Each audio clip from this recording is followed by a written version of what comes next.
Hello. Tonight, I want to talk to you about assumption.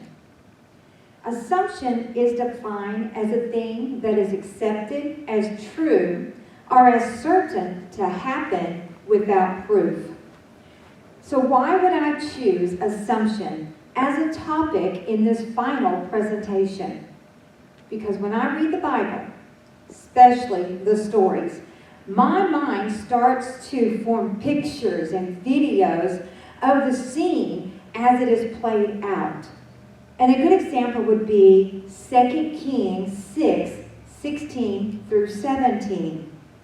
He said, "Do not be afraid, for those who are with us are more than those who are with them." When Elijah prayed and said, "O Lord, please open his eyes that he may see." So the Lord opened the eyes of the young man, and he saw. And behold, the mountain was full of horses and chariots of fire all around Elijah. How do you picture this scene? Like this? Or maybe like this. However you picture it, I guarantee you it is not the same way I picture it. Why? Well, that's what we're going to discuss tonight. When we read text, especially scripture, we need to be aware that we will often approach it with our own assumptions. Many times, these assumptions are unspoken and subconscious. We are not even aware we have them or we are doing it. If I say, picture a house, you might picture your childhood home or the first house you bought, but it won't be the same as the picture in my mind of a house. We don't realize how our background is influencing the way we interpret the text we are reading. Sometimes we read the text how we were taught to read them, taught by our parents, our church, our mentors. If you were a child growing up and attending church in America, you probably were involved in a Christmas pageant. You might have played the part of, Mary or Joseph, maybe an angel, a shepherd, or even a wise man. So if I asked you to picture the nativity scene, how would you picture it? You might picture it like this. Look at that. There's baby Jesus, Mary, Joseph, some cute angels. Not any of those angels with the eyes all over them, the cute ones. But wait, who are those guys? What are the wise men doing there? In Luke, when he described the scene, he didn't mention the wise men. Matthew does talk about them when he writes, "On coming to the house, they saw the child with his mother, not a baby in a manger."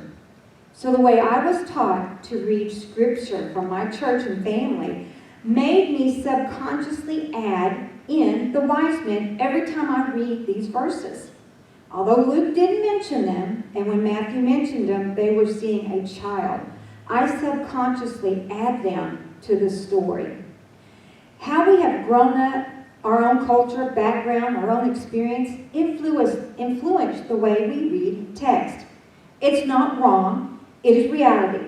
No one can interpret anything with complete objectivity. But we need to be aware that it is happening. We need to be open to letting the text and letting our study of the historical, religious, political, and cultural background challenge our assumptions and challenge how we read a text. This will help us to look at it in a different light. Let's picture the armor of God. How do you picture the shield of faith? Your picture will rely on your background. Are you a movie buff? You might picture it this way. I'm a history buff. I love history. I might picture it this way. In Ephesians, Paul writes of the shield of faith. In all circumstances, take up the shield of faith, which can extinguish all the flaming darts of the evil one. Paul was from the time of the Roman occupation, so he probably pictured it as such. It is our experience and knowledge our hobbies sometimes, that let us see things in a certain way.